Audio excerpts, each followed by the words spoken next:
Hey, what's up, guys? This is T-Bone here. Welcome to the last episode of me playing Legendary Game of Heroes. So basically, after the last event, where I had a 3-star ultimate form and was able to deal a lot of damage. You saw the previous episode where I talked about using the shield trick to deal a lot of damage. So certainly was very different, and it did provide a little bit of a challenge. I did spend a bit of time playing it, and then I realized that despite having all of that, I fell back into the same pattern of how I would play the game, and that is I would spend some time on it, and then I would just completely get burnt out from the game itself. And now just basically gotten to the point where I just felt like it wasn't really something that I have my heart into anymore, and I think it shows when I do my content as well. So when I first started doing the videos for Legendary, this was about me exploring the game and sharing the information with others.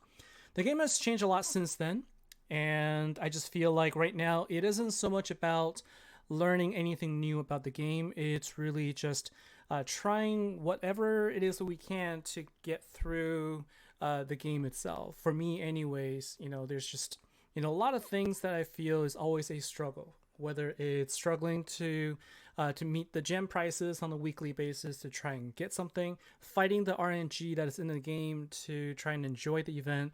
Also, just struggling to stay engaged and connected with the game because it's the same thing over and over again, day in, day out.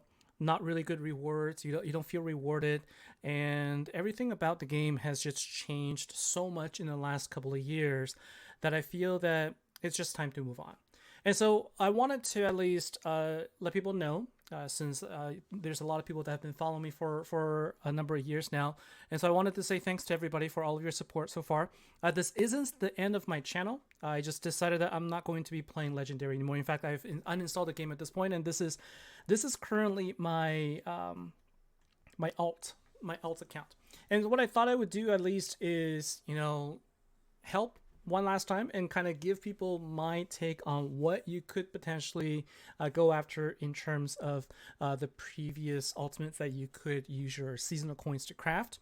And hopefully that will be information that could help you make a decision. So I will tell you what I did, and that is I basically looked at the cards and thought, if I were still playing, what would I really want to use?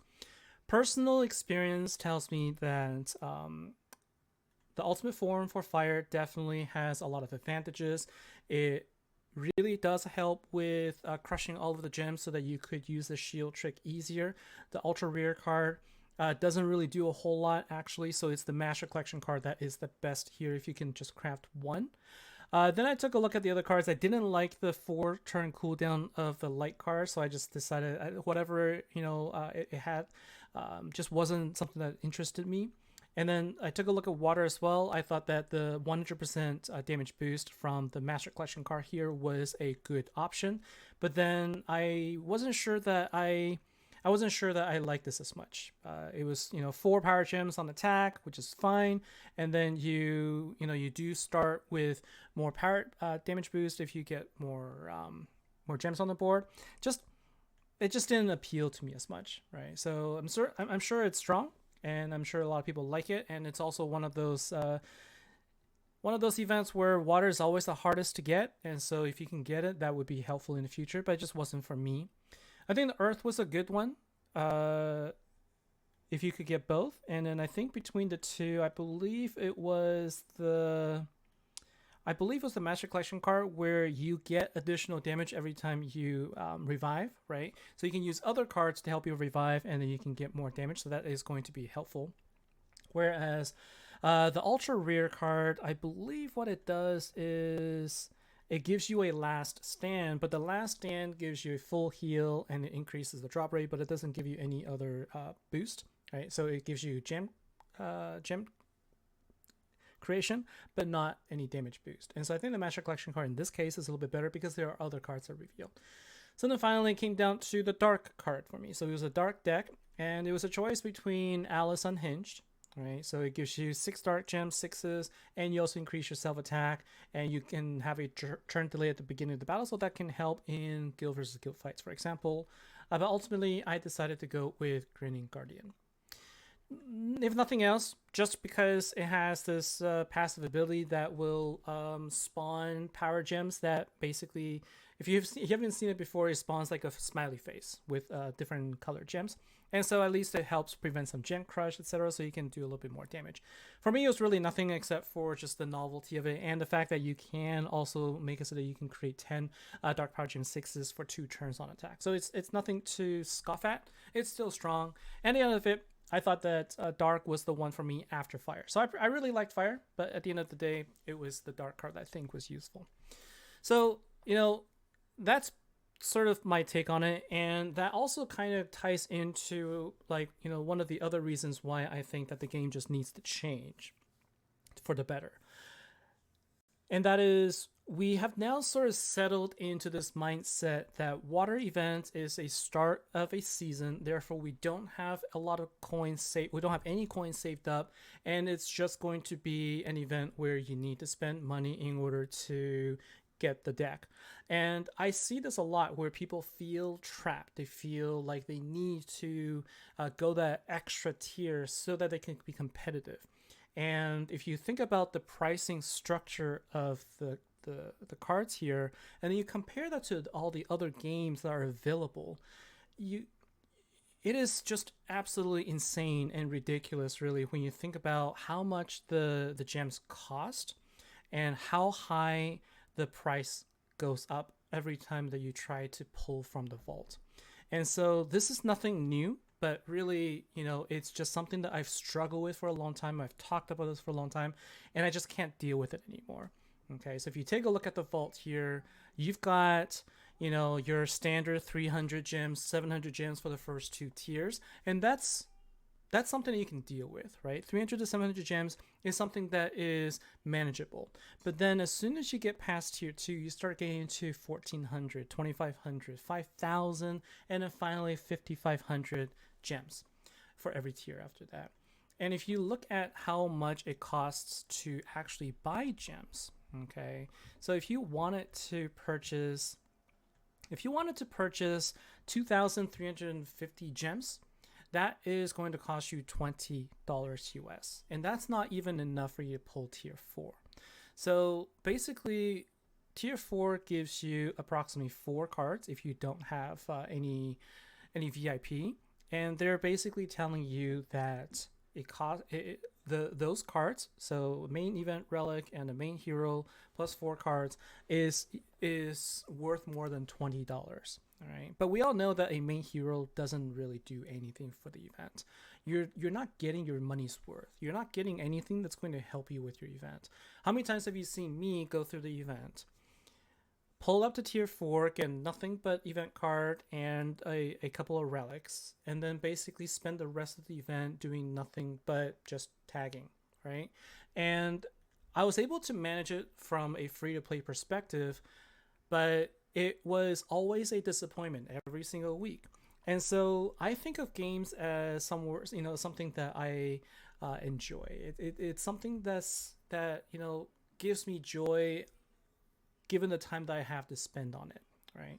But if I'm spending most of my time just being upset about the outcome, or just feeling that it's just not as fun as it promises, then I think that it has defeated the purpose of me playing this game.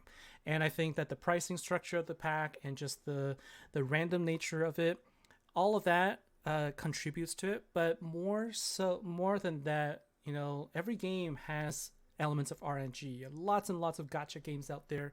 Lots of them all have randomness. So why is this different?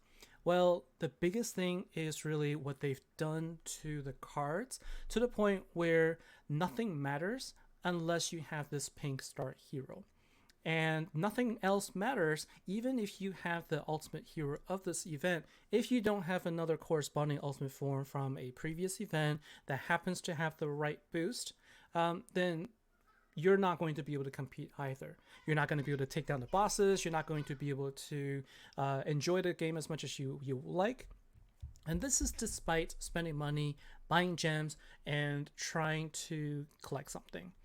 A lot of the other games that I've played, they at least feel like what if I don't get what I want, all the other things I get still work towards something, right? They can help me toward a common sort of a goal to make me stronger.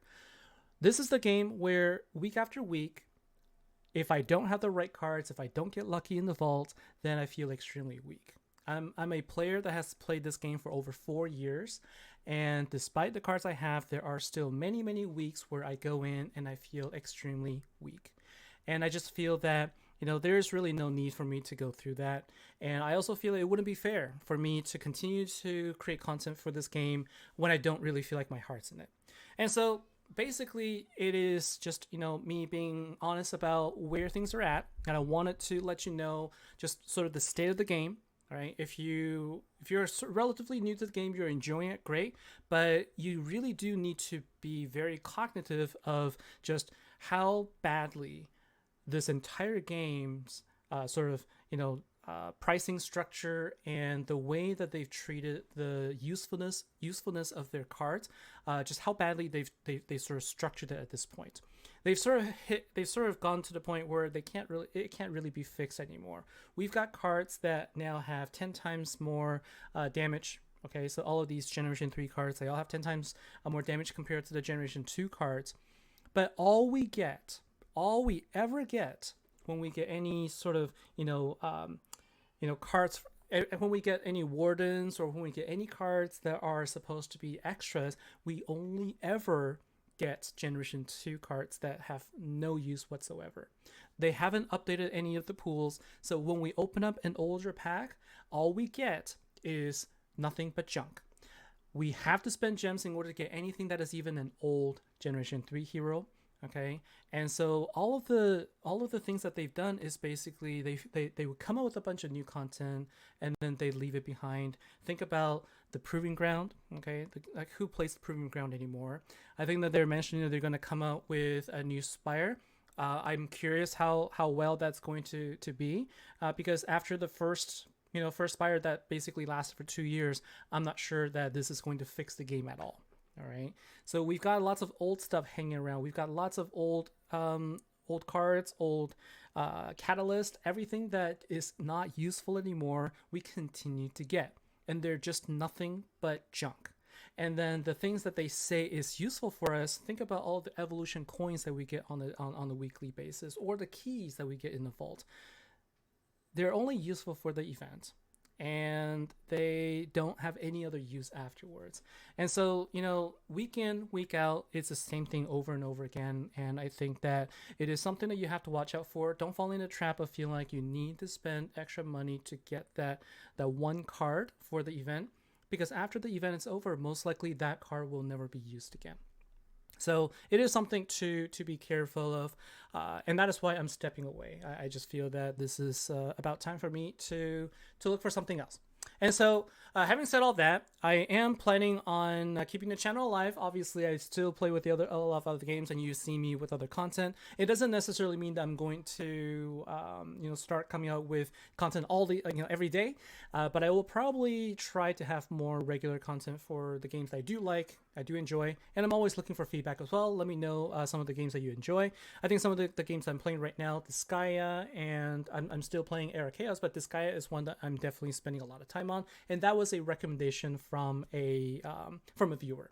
Okay, and so let me know any other games out there that you would like to see me do a review of, or some for me to try out. I love to try new things, and I hope that you will continue to support and to provide feedback to me when I do come out with videos. And I just want to say thank you very much for all of the time and all the time you've given me, and I just want to say thanks. All right, so that's gonna be it for me, guys. So I will not be doing any more event previews or any other tips for the game, as I am officially quitting it. So that's gonna be it. All right, guys, take care. Thank you very much. I'll see you in the next whatever game I play. Bye now.